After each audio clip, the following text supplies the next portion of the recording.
Well, welcome to the McKinney Theater after a very, very long wait. So I'm Scott Farthing. I'm the Dean of Fine Arts and Media Technology here at the college. And you can't see under my mask, but I am smiling so big because I have missed this with every fiber of my being. I have missed the theater and missed the things that happen in the theater. I have missed the things that happen outside in the courtyard with people talking and laughing and having great anticipation of what they're going to see. I have missed the community part of what the arts does. Because that's really what the arts are about, is creating community and bettering a community and teaching a community. So the last 18 months, the arts have not been quiet. There had maybe not been live things, but the arts have been happening in ways that we had no idea that would happen. I had this image that for the last 18 months, the arts have been in this glorious cocoon where it looked really dim. I mean, if you've seen it, a cocoon is not a pretty thing. But that process of what's happening inside that cocoon is what makes it such a beautiful process. And so the last 18 months, the arts have been thinking and reprioritizing. The arts have been evolving, and we have been planning. And now our little cocoon is starting to crack open, and we're starting to come out of it a completely transformed figure. The arts will never go back. We will never go back to how it was, because we know too much now. We have all been through too much now to not look forward. So the last 18 months in McKinney Theater, some really wonderful things have happened. You can't see them, but yet you see it. We have a completely new lighting system that is 100% LED energy efficient. We are one of the few, yes, this is big. We are one of the few theaters in California that has something like this. Amazing, the amount of energy saved just in that. And in the next 3 months, we're going to have the rest of it completely done, so we are 100% energy efficient with our lighting. We have upgraded to a completely paperless,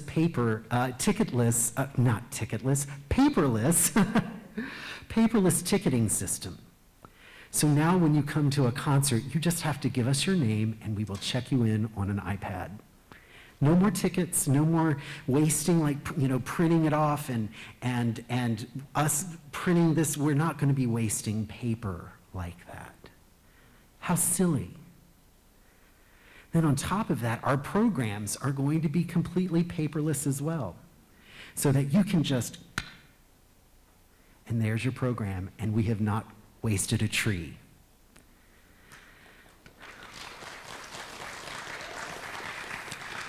We have not been silent. We have learned so much technology. Have you all gotten tired of Zoom yet? I love Zoom, though. I love a Zoom meeting, right? Because I can do a lot of different things while that meeting is happening. We have a brand new tram that is bringing you up and down that hill. A brand new, much nicer, and a much safer and easier to get in and out of tram. That's a wonderful addition. We have something even more surprising, that the next time you come to this theater, you're going to see lots of fences put up. And that whole circle from the top of Circle, the Theater Drive, the circle there down right in front of the theater, this whole area from in front of Fine Arts all the way up to the LRC where the Wonder sign is being completely redone. Beautiful pavers, more flat surfaces, so that we are ADA compliant, number one, but it needed to be a beautiful entrance to the campus. So this whole front is going to look completely different over the next 8 months, and I'm so excited about that. We've done shows over the last 18 months. We've done choir concerts. We have taught pottery classes online. I want you to think about that for a minute. How do you teach pottery online? Well, as it turns out, it takes a lot of planning, but it can be done. And so we purchased, I think, 125 wheels that could be loaned out to our students. And so all during the pandemic, our ceramic students had their wheels, had their clay, and then every Friday, they would unload their car, and our lab techs and faculty would take their projects up to the kilns, fire. The next Friday, it would be back down in a box. The student would drive up, it would be put in their trunk. Ceramics kept going. We had a virtual art show. Yeah. We had a virtual art show where our faculty learned how to program all of these art pieces into a virtual gallery where you could feel like you were there. What a wonderful gift. The arts happened.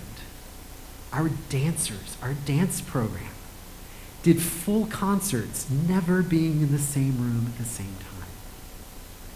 They learned all of this technology that made it seem like they were in the same room at the same time, which is what our theater program did. We had a staff that was working so many hours so that the students could continue their education in the arts. So that our students could continue their education in the arts. And so what we taught was not just these skills of, okay, technology, and we've got to make this happen, and the show has to go on. But what we taught was about resiliency. And we taught about problem solving. Oh, my Zoom isn't working today, let's figure something else out. We taught that art is important because we were willing to do the work to make it go on. We did not give up. Artists never give up because art itself never gives up. And so as stewards of arts education at Saddleback College, the faculty and staff, and our wonderful, dear, lovely students have been doing what we always do, which is create. So tonight I've asked some of our faculty and staff to share about some of those creations, but also to talk about what this fall is going to look like from their programs. Yes, we're going to be gingerly reopening, and we're going to be really warmly welcoming you back into our space. Because this is your space. This is your community, and it's your community college.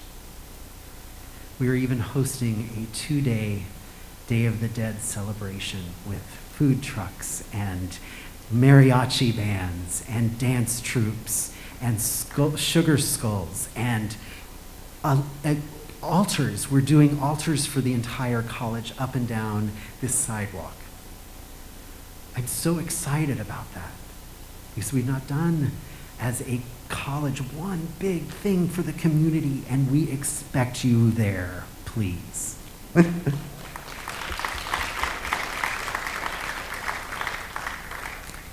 We are so thankful for you, and we're so thankful for your support and your commitment to art itself. So I'm going to invite my colleague, Bill McGuire, who's chair of the theater department, to talk about our upcoming show, The Laramie Project.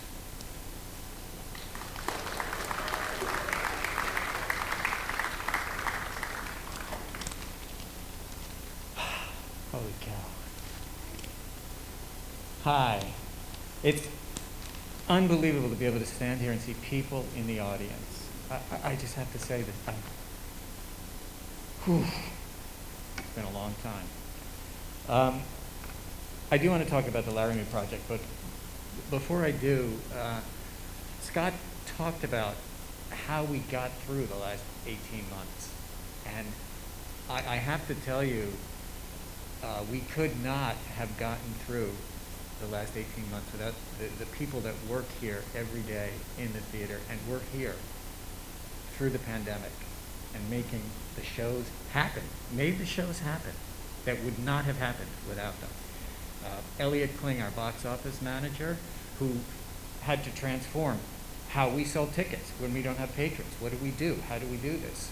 He went through, I cannot tell you how many hoops to be able to get us onto online servers, being ticketed. I mean, it was an incredible process. And, you know, problem solving, that's really what we do. I think we're good problem solvers because we never had money. You know, in the arts, you work so much with nothing that you learn you can do so much with nothing. Kate Berg, our costume designer. So imagine this. We're doing shows, everybody is home. Nobody can be in contact with each other, and yet you've got to make costumes and fit them. How do you do it? What do you do? Well, you teach them how to do it themselves. And you do it over Zoom, and you have them do it, and teach them what to do and how to do it, and where to do it. That's something, right? And then so you take it to the car, put stuff in the car, get the measure, bring it back, size it up, send it back again, back and forth and back and forth. It was incredible. Mike McCormick would build sets that we would film and then insert into our productions digitally. Nobody was here. I mean, incredible. Tim Swiss. Tim, can you turn the house lights on? Sure. Thanks, Tim. 1 second. All right. Okay.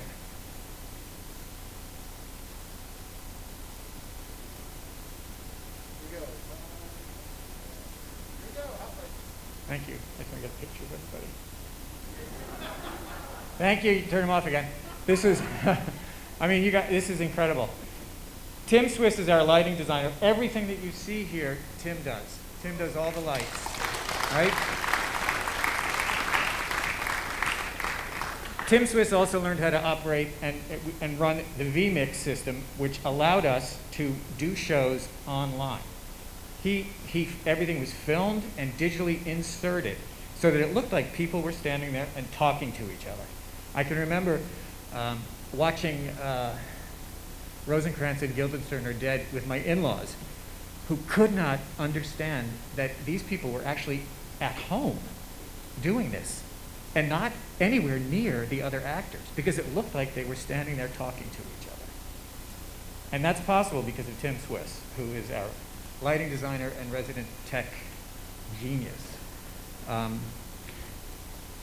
And somebody has to coordinate all this and make all this run together, and that's Michelle McDougall-Jackson, without whom everybody that worked here knows without Michelle, nothing would happen.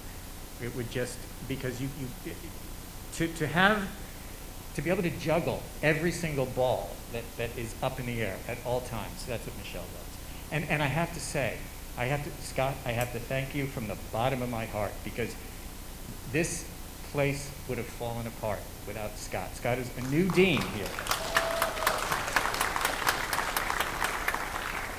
Scott stepped in here just before the pandemic hit. What were you thinking? I mean, and everything was, everything that came up, it was just, okay, what's the solution? How do we make this happen? How do we make this happen? We're going to have theater. We're going to have music. We're going to have dance. We are going to do it. And we did. And we did. And it was because of Scott. So thank you, Scott.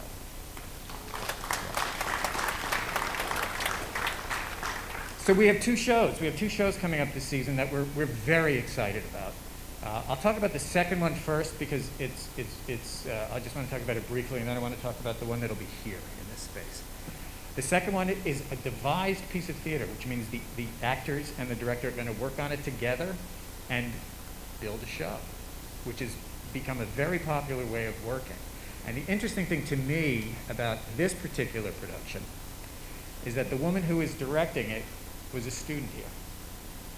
She was a student here probably 6 or 8 years ago. She came here, she already had a bachelor's degree in business, which is of course a clear direct line to theater, and she decided she wanted to take some acting classes. So she came here and she went through our program. She then fell in love with directing. We had her assistant directing some of the shows here, and she applied to Yale School of Drama and got in from here, from our program. The arts program here at Saddleback, I will tell you, it's a first-class program. Every arts department is incredible. The people that are on faculty here, you don't find people like this in a lot of schools. So we're very fortunate to have these people here.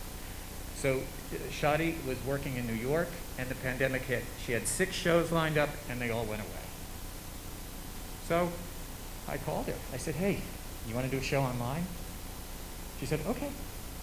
And she came here and she did a show for us, and now she's doing another one. The one we're doing here on this space is the Laramie Project. Have any of you heard of the Laramie Project? Okay, good, some of you have. The Laramie Project, when we were looking for a show to do to come back, Scott mentioned community, and I was thinking about community. How do we tell stories of community? You think about this thing we've all gone through, this pandemic. It shapes us, right? We go through and it shapes us and it changes us and it affects us. And things in life affect us, but we don't always see it. So when we watch stories on stage, very often we see the story, there's a protagonist and there's an antagonist, and they're pretty clear. But I was looking for something that talked about community. And the other thing I was interested in was diversity and people that are different. And there's Dr. Elliott Stern, who is the president of our college, has encouraged us to look for equity and diversity and find ways to celebrate that. And the Laramie Project is the aftermath of a murder. It's what happens to the community when someone is killed because of who they are. And it's a fascinating piece of storytelling because it's all taken from either testimony, witness testimony, or articles that were written at the time, or the journals of people who were going through this. It was really, it's kind of a very powerful piece that way. So it's the story of how something affects a community. And we're very excited about it, and the students are very excited about it. So we're looking forward to all of you coming out and seeing it and being part of our community again. Thank you all for being here.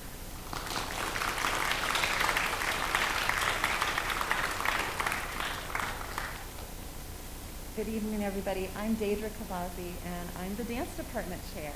And like Scott and Bill have said, it's been a labor of love these past 18 months to find ways that we can celebrate our students and that we can collaboratively create together. And dance has been no different. I love, Scott used the analogy of emerging from the cocoon, and I do think that's one of the most beautiful metaphors that I've heard during the pandemic, because a caterpillar is a very different creature than a butterfly. But they both are unique. They both live their full lifespan before they change. And we can't go back to the way we were before because we've all grown and changed so much. And dance is no different. All of our students have learned to embrace video editing. They've learned to explore site-specific choreography, to find new and innovative ways to utilize space, to work across distances. And it's made them better, more creative artists. And so we're continuing in that vein this year. We're already in rehearsals for our winter dance concert, which goes up the third weekend of November in here. But we will continue to utilize both on-stage live performances and screen dance pieces, because that was something that all of our faculty, all of our students really learned to excel at.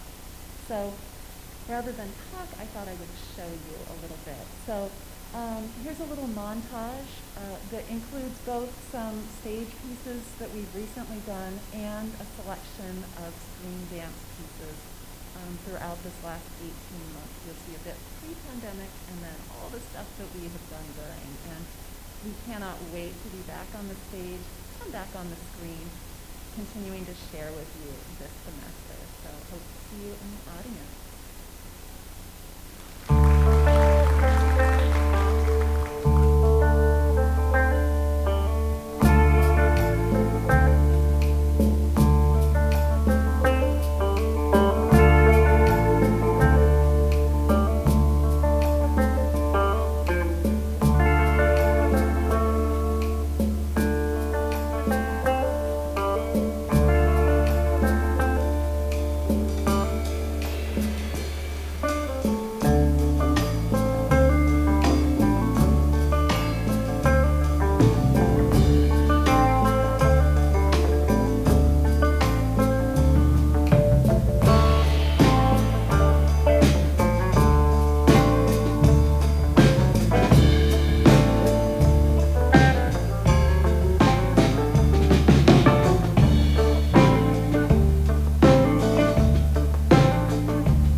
Isn't that great? Deja did such a great job making things happen, like all of us were working hard to do. But what I'm excited about in regards to that is that this is the first semester, excuse me, since I've been here in 2002, where dance is part of our division now, Fine Arts and Media Technology, which seems to make perfect sense. Not that we dislike athletics, but it makes more sense for them to be here with us. So, Deja, welcome to where you should have been all along.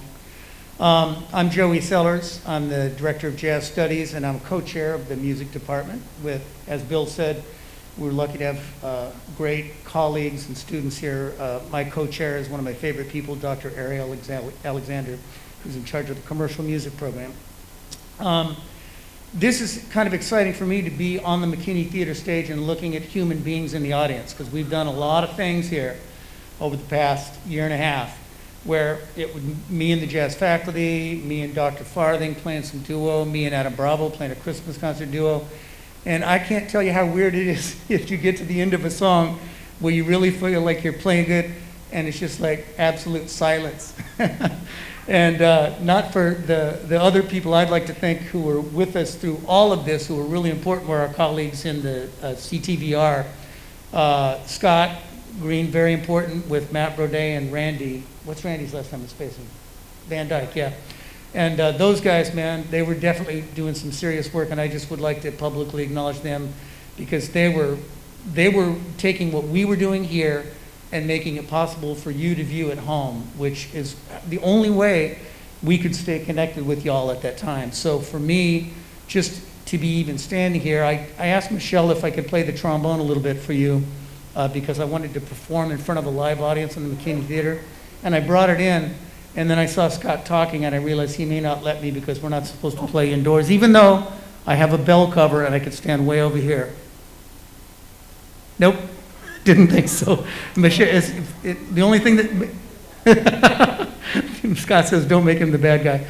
The only thing that's funny about that is that when Michelle and I talked about it, neither one of us thought of that, even though we knew the rules. So I would like to talk about, in the music department, we're kind of unique because within that department we have several different disciplines. We have choral and vocal music. We have the piano keyboard studies area. We have the classical instrumental, which includes wind ensemble, chamber music, and the orchestra, of course.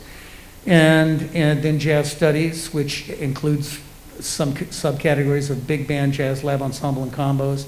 And of course, commercial music, which has our music production classes and the students who perform in the ensemble that plays pop music. So there's a lot that always is going on in the music department. Now, we were expecting to be able to do our jazz faculty concert here in the McKinney Theater stage, and we were not able to.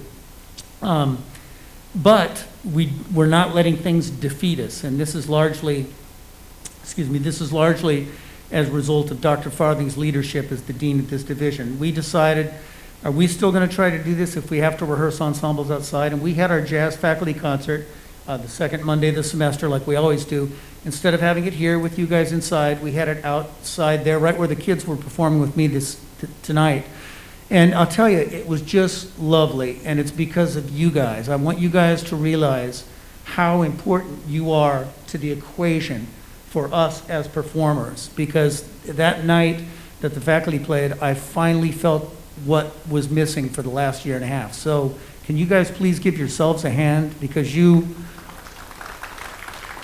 are an extremely important part of the dynamic that makes this work. So I'm not going to go into all the individual concerts. You'll be made aware of them. Make sure you're on our Saddleback Arts list so that we can keep you posted on all the things that are going on. We do look forward to performing inside the McKinney Theater. I'd also just like to say that I dressed much nicer than Bill from the theater department. This is a normal thing, and as we all know, the people that go into theater just do so they can swear in public and get away with it. All right, thank you.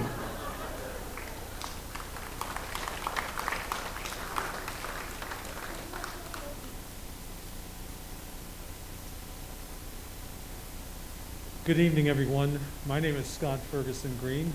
I am the cinema, television, and radio lab technician here at Saddleback College. I can't even begin to tell you how thankful and grateful I am to be fortunate enough to have the job that I have and to work with the wonderful people in this division. We have so many things that we can be thankful for. And when it comes down to creation, that's something that excites me. Anything creative, when I hear music, when I see dance, when I look at art, when I watch television, see movies, even listening to the radio, it really charges me up because it is about being able to communicate, whether it be storytelling or to communicate information. And I feel very fortunate that I have the type of job in which our students can be creative. Every single day that I come to work is not the same day because every single day something new is being created. And I get the privilege of being able to help our students do that. One of the things that we've done over the years is we have had our students enter their projects in the Newport Beach Film Festival. We started doing that back in 2005, and we've been doing it ever since. And Newport Beach Film Festival was the Newport Beach International Film Festival. Then it changed owners and became part of a new conglomerate. Danny Glover and his partner actually was leading the way as far as getting the Newport Beach Film Festival off the ground. And the really good thing about it, since that time, it has grown enormously. And so what happens with us is that with our students, we take the films that we think are the best work, and we enter them in what is called a college showcase. So what happens is the films get shown within the showcase, and then they compete with other colleges. And year after year, we get very good reviews and great feedback and good scores against colleges like USC, Chapman, Cal State Long Beach, Cal State Fullerton. They seem to like Saddleback films. And that, to me, is just a wonderful thing that consistently we can do every single year. Part of my job is being able to give our students real work experience. What makes us successful in television, in film, in radio, is the fact that we give students the opportunity to know what the real work environment will be like. We have a reputation of getting our students placed in jobs. Television is expanding. There's more jobs in television now than ever, and we have success stories from students who have come through our program and are able to get jobs. And the fact that, and I'll give you 3 success stories. So in radio, there is a man named Ben Maller. He's known as Big Ben Maller. He came to Saddleback College. He went through the radio program. He didn't go to any upper division school, but through what he learned at Saddleback College, he now has his own national radio show on Fox Sports Radio. We had a student named Mark Abdul, who was considered a work in progress when he was here.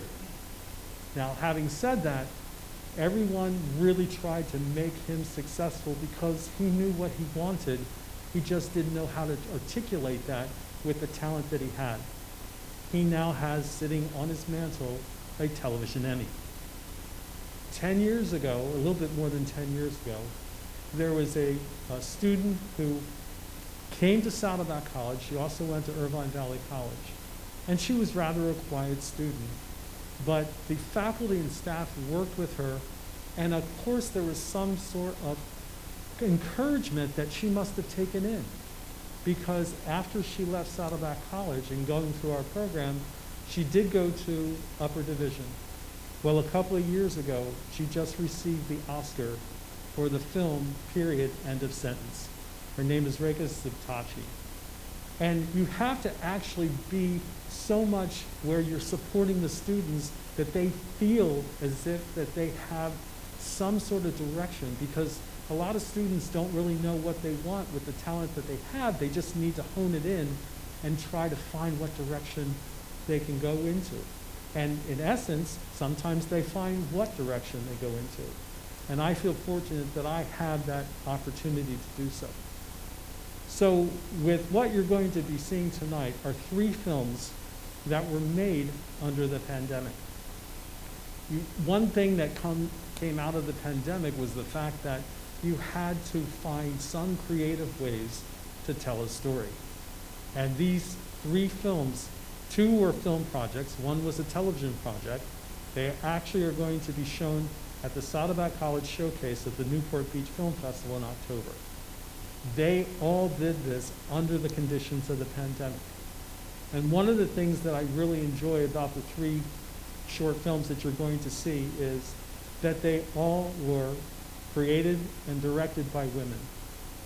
There's something that really needs to happen in Hollywood. At one time, only 9% of all women were directing films or television. Now it's down to 4%. And that is appalling because women know how to tell a story. Back in the 1920s and 1930s, women created the best screenplays and told the best stories that even today, a lot of film historians will admit to. The greatest screenplays were written by women. And what happened was men kind of slowly took it away because they found out, oh, we can make money on this. But I believe in the power of women. I love my mom. She's a woman. And so tonight you're going to be able to see 3 films that were created and directed by women. The first film is called Spreading Positivity by Sammy Goyle. The second film she did is called Sunny. And then the third TV project, the third project that you'll see, was created called Chopin. And that was directed by Susan Adelai. So I hope you enjoy what you're about to see. I'm excited, and I know that with the leadership of Dr. Scott Farthing, we have a horizon that looks ever so brighter, that makes every single day coming to work such a joy. Hi, my name is Sammy, and with everything that's been going on, we haven't been able to go outside. There's been a lot of negativity and fear going on in this world, and so I wanted to figure out a way to spread some positivity to a few people who mean a lot to me. After looking around my house to see what I could do, I found some canvases, paintbrushes, and paint, and decided to create some positive paintings to deliver to a few close friends of mine. With so much bad going on in the world, it's been hard to stay positive through it all. Everything changed so quickly. For some of my friends, it hasn't been so easy to stay at home and adjust to this new life. So I wanted to show these people some appreciation and send them some good vibes. For each painting, I drew an object that was connected to a memory between my friends and me, and then from there I added a motivational pun to hopefully make them laugh a little bit.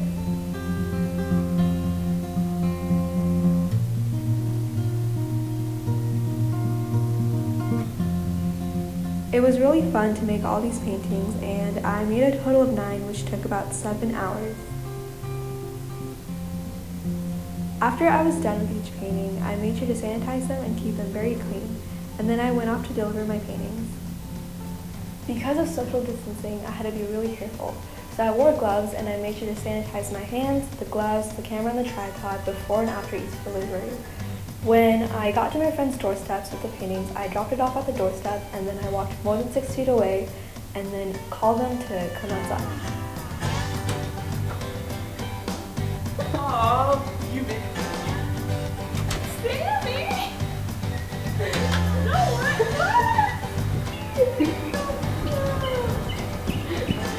Of course.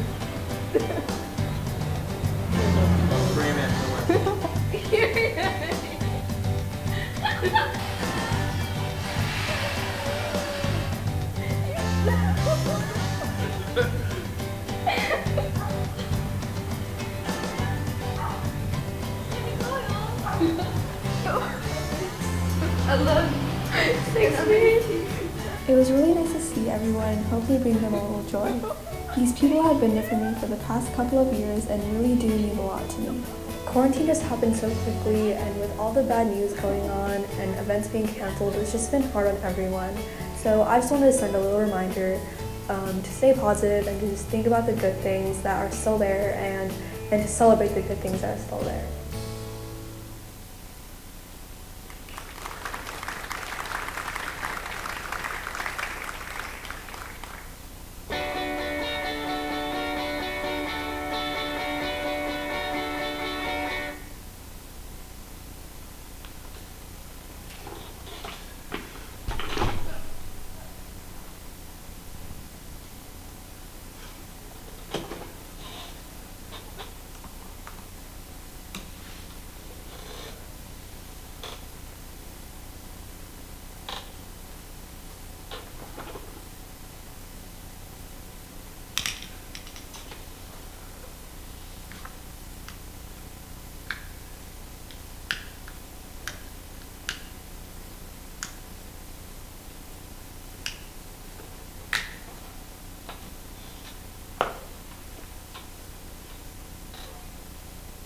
Oh, hi, Furbo63. Oh.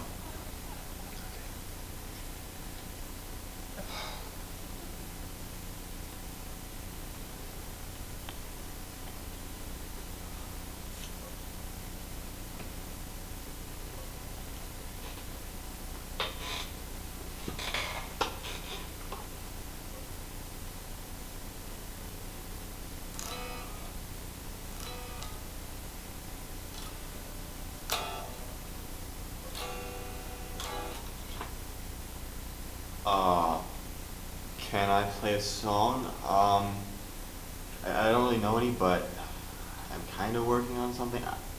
I'll play.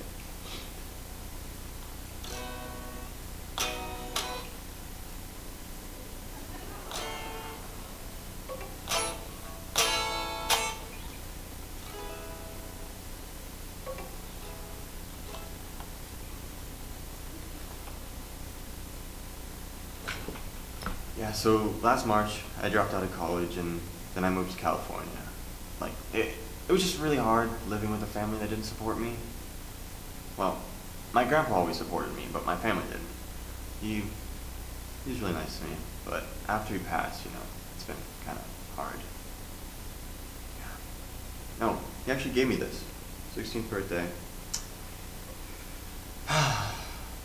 Oh, Kayla G, it's good to see you again. Sorry, I was... Oh, thank you for the follow. Thanks, Kayla. Actually, I've been practicing that song I played last time.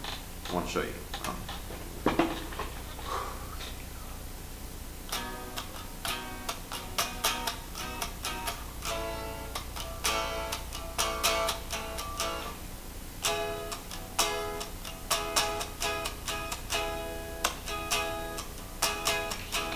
So, my grandpa gave these to me when I was in elementary school.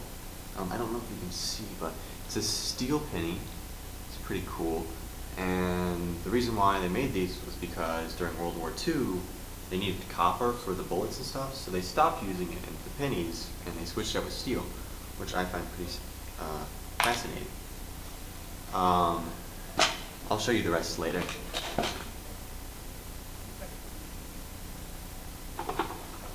Sorry about that. My Wi-Fi cuts out sometimes. Do I have any favorite bands? There's this one indie alt band I listen to. They're called the Happy Fits. They just have a really unique sound. Yeah, they're really cool. No way, I was gonna go to their show last October, but I just didn't have anyone to go with, and tickets and such. You were gonna? I was gonna go to the Anaheim one. You're from here? How was the show? Wow, that's so cool. Do you have like a favorite song? Best Tears is one of my favorites too. That's such a coincidence. Yeah.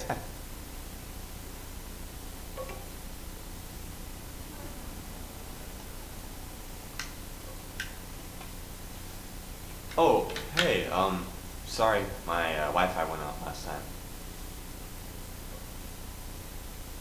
Yeah, how are you? How was your day?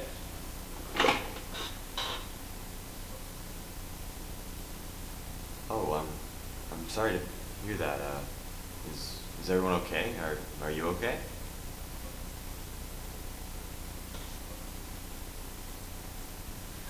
Oh, thank you. Yeah, you help keep things off my mind too. I learned something for you. Hold on. Try to guess what it is. I think you'll know.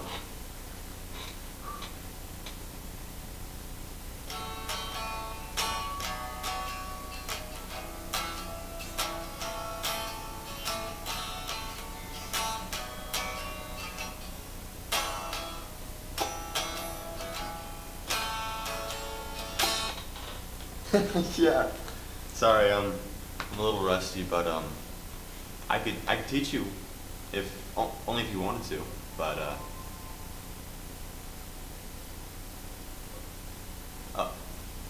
oh, Okay. Bye. Bye.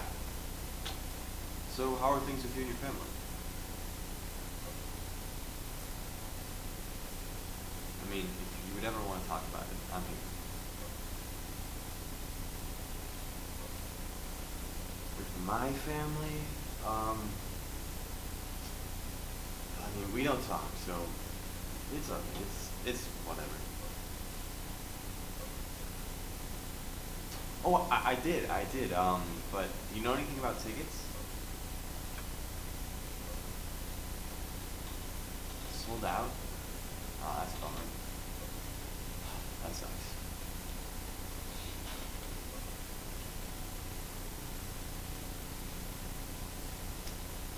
It's getting kind of late, and I have to get up really early, so I think I'm gonna go, but I'll talk to you tomorrow. Okay. Bye.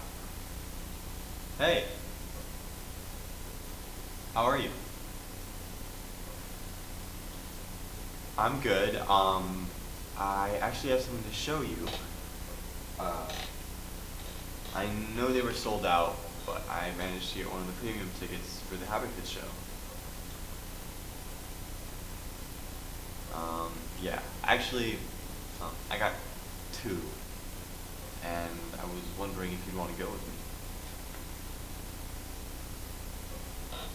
Okay, great. How did I get the tickets? My grandpa helped me with them, but, can I just, message you privately about the information and details and such? Alright, will do. Okay, I'll see you later. Yes! Yes!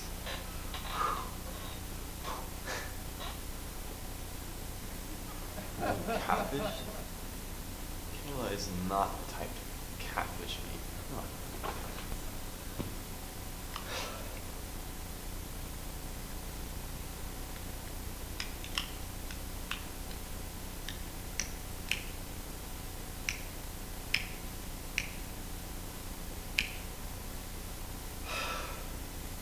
You guys were right. Just thinking about it, and it just doesn't make sense.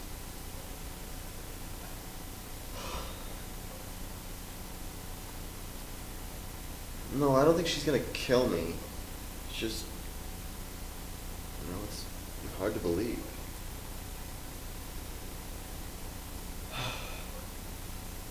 Yeah, hopefully.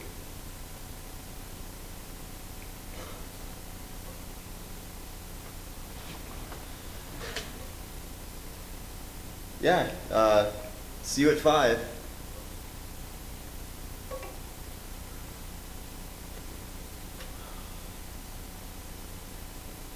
You know what? Screw it. So we're not part what it's supposed to be in Taylor, and I've been here for 20 minutes and haven't seen her. So, I don't know, maybe something came up. I'm kind of worried now, but don't know what to do.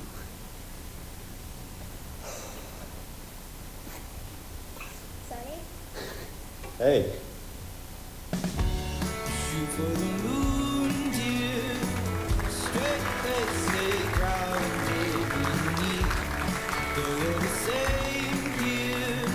Speaks ice but sounded in you. You shouldn't stare at the light, that's where you're going to. Just keep moving and groove to the sound of the beat. You'll get there in time.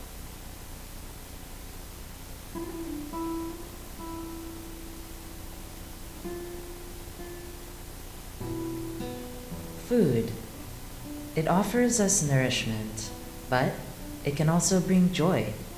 It can be beautiful, and it can even be messy and unpredictable. For Adam Adalat, it's a remedy. Adam is a retired chef who owned a family-run Afghan restaurant in Lake Forest, California, before its closing and his eventual retirement late last year. Being faced with the sudden COVID-19 pandemic, he found a return to cooking as a way to cope with the stress. دیگه من به خانه شیشتم و این خانه شیشتن من یک کمک به افسردگی من از جاتر میکن. من یک راهی پیدا کردم که تجربه که داشتم به رستوران اون خواستم که به خانه میاردم و همچنان شروع کردم به پخته کردن غذاهایی که دیشهای مشهور افغانستان است. Adam originally hails from Kabul, Afghanistan. He and his family immigrated to the United States in the early 1980s due to the Soviet-Afghan War. Although he has lived in the US for decades now, his background still greatly influences the way he cooks. من مشوق خود میسازم به خاطر ازی که من نمیتونم حالا برم به مملکت خود این آنها را من بخورم. There's a connection to culture and to my country. Afghan dishes typically consist of rice, meat, colorful spices from turmeric to sumac, and most importantly, lots and lots of onion. Although most dishes satisfy a savory palate, Adam likes to also focus on less common recipes that bring a bit more sweetness to the plate. Today, he is making kadu borani, which is made from pumpkin. بسیاری کسا کدو را به شکل پای می سازن، اما ما امروز می خواهیم این را به شکل سوری این را بسازم براتون. ما چیزایی به این عد کردیم که مزه از این را تغییر میتیم مختلف می سازن از بگام. On top of cooking being a connection to his past and a way to cope with the pandemic, Adam also finds that through food, he can bond with his children and pass down the Afghan way of cooking. He has weekly long-distance video sessions with his son, Harun, whom he shares his favorite Afghan recipes with. و همچنان ما میخواستم که این تردشن رو به اولادان ترانسفر کنم، اونا بتانن از کلچر خود با خبر باشن. و من آرزوی میگیست که یک روز اولادای از اونا بتانن چیزایی که ما وجود آوردیم یا پختیم اونا بتانن به مو شکل پخته کنن.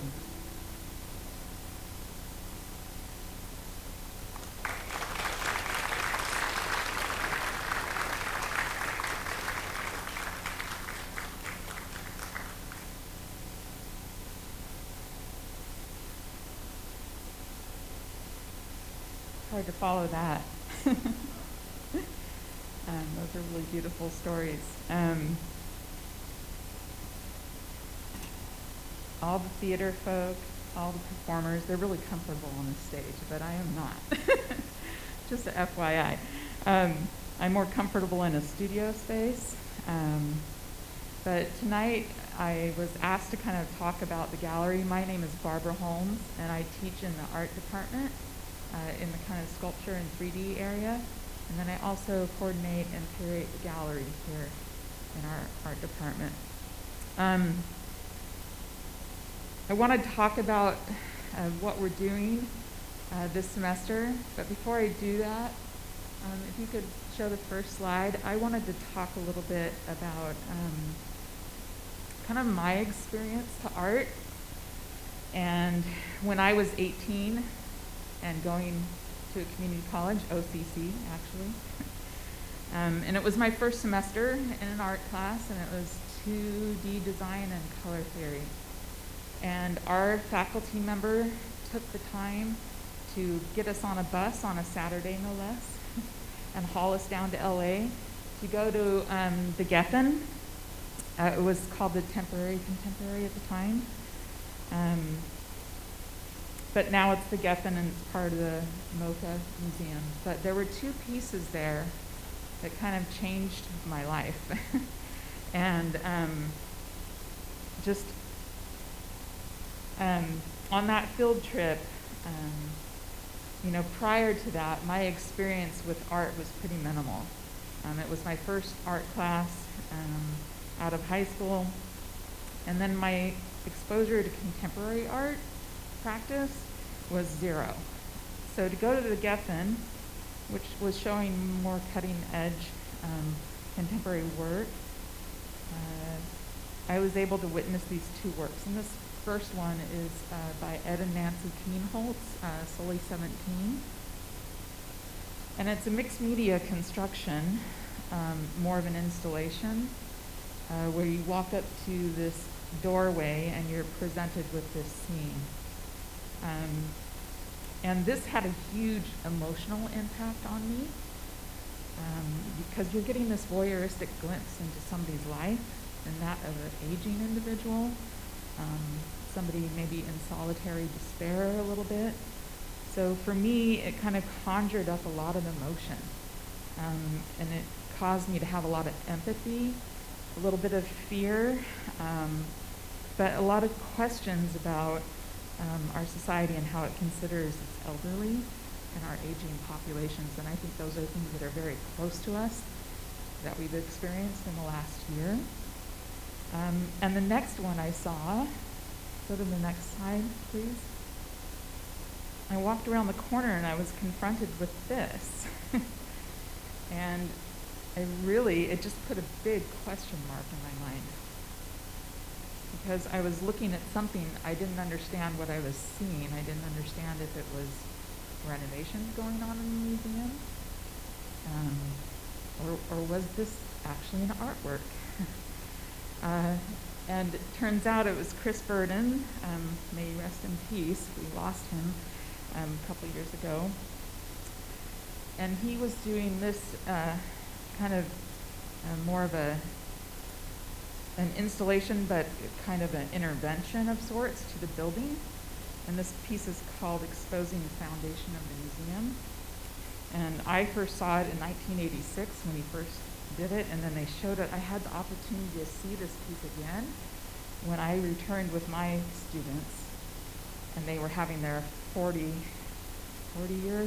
anniversary in 2019. So my students got to experience the same artwork that kind of changed me and who I was and what I was looking at going into in my career. Go to the next slide. So, when we go and we look at artworks, answers are kind of good, but I think the important part of viewing artwork and the power of artwork is to pose questions for us, to make us a little bit maybe uncomfortable with trying to understand maybe what somebody was trying to communicate with their art. And immediately when we're looking at something like I was looking at that Chris Burden piece,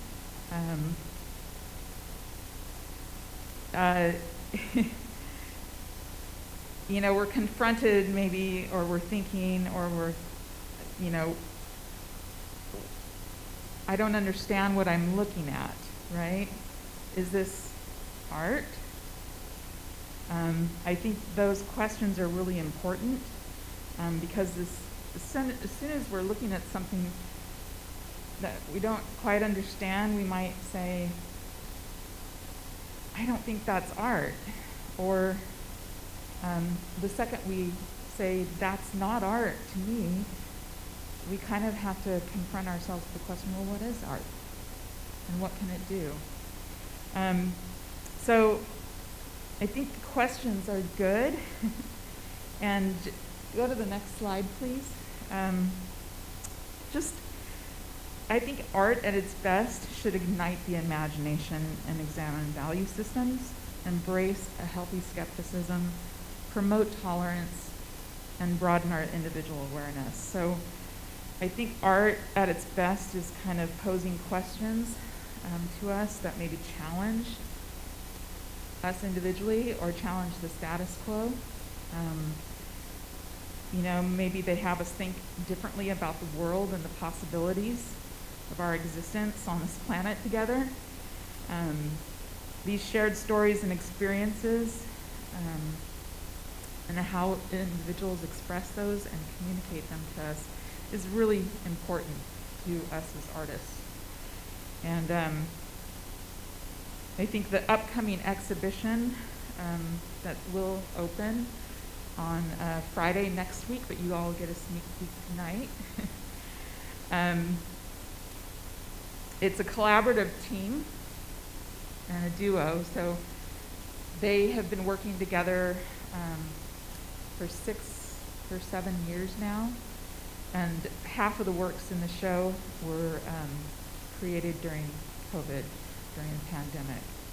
So they found ways to work with one another even when they weren't necessarily in the studio together completing work. Sometimes they were passing them back and forth and then deciding together when a piece was actually complete. So I'll give you a taste. Just the next slide, please. These are a couple pieces in the show, and you are going to see more, so I don't want to show you any other images right now.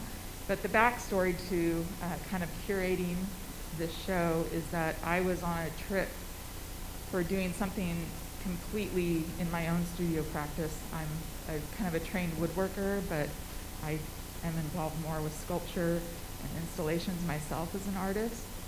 And I was over at a previous colleague's house for dinner, and I knew that she was working collaboratively with another gentleman, Modesto Covarrubias, and I was visiting with Casey Rosenberg. And she was talking about the work that she was doing, and I had seen a few pictures, and I had actually seen an installation, but I hadn't seen like 4 years of work that they had been collectively kind of, creating over that period of time. So on a whim, I just said, her studio was right there at her house. I said, I want to go see what you guys have been working on. I'm really curious. And she walked me into that studio space, and I saw these larger pieces. They're all textiles, and she calls them textile paintings because these two artists are not necessarily textile artists, but a lot of the work they've been working on is made out of textiles. But they're both coming from different backgrounds, architecture, painting. And I was just floored with the complexity of these pieces. And, we've been making virtual shows this past year for the gallery, but there is nothing like standing in front of a piece in the space and being right in front of it and seeing it with your eyes in real time. There is just like a whole different, experience with that art. So we are super happy to be opening the gallery again and having actual shows that people can walk through and experience. So Casey Rosenberg and Modesto, together they are calling themselves Rococo. And the artists are intentionally kind of blurring the lines of authorship in their work. They're both mutually drawn to the ability of materials to kind of transform and reassign meaning, not just in their assembly and the works that they create, but also in the space they occupy. So being in front of it is really important. So some of the, they're kind of having these conversations about life during the pandemic and other things. But the work has a lot of topics that it covers, and there's about 4 different bodies of work in the show. And they're expressing kind of manifestations of forgiveness. They're expressing anxieties of gentrification. They're both from the Bay Area, so a lot of that has been happening up in Oakland and the surrounding communities. And they've been highlighting also the way certain groups might be systematically silenced in their work. So they're really impacted by their environment and what they're experiencing as individuals, but also collectively as they're working together on these objects. So I'm super excited to have everybody walk through tonight and see that work in person. And I just want to kind of tell you to sit with the pieces and let those questions come to you and stare at them and try to see where there might be a repeat of materials or a repeat of different effects on these works, and maybe ask some questions. And I am going to be in the gallery with you, so I might talk a little bit more once we're in there as a group, but I'm super excited to present this work. I'm super excited about having the gallery open again. I am super excited about our team and our division. I think we are working really well, and I'm going to get teary. We have a fearless leader at the helm, Scott, who's just like giving it his all, and we are all right behind him. So I'm super excited that we're back, and I'm excited that you're here to witness that. Thank you so much.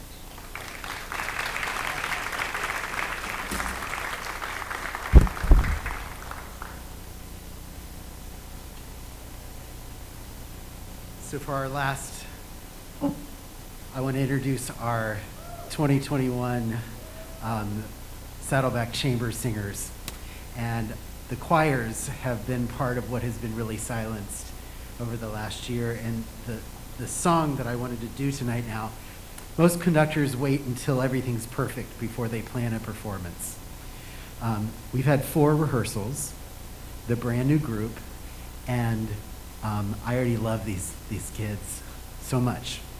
But the song that we're doing is called The Awakening. And the text starts like this: I dreamed a dream, a silent dream, of a land not far away, where no birds sang and no steeple rang, and teardrops fell like rain. I dreamed a dream that was about a land that was so filled with pride that every song, both weak and strong, withered and died. No alleluias and not one hosanna, and no song of love, no lullaby. No choir sang to change the world. It was silent. But something happens.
Thank you all so much for coming out. And as soon as we're done here, please go outside. There are still cookies left. Please eat them. The coffee might be cold because we blew a fuse, but there's still water, there's still stuff.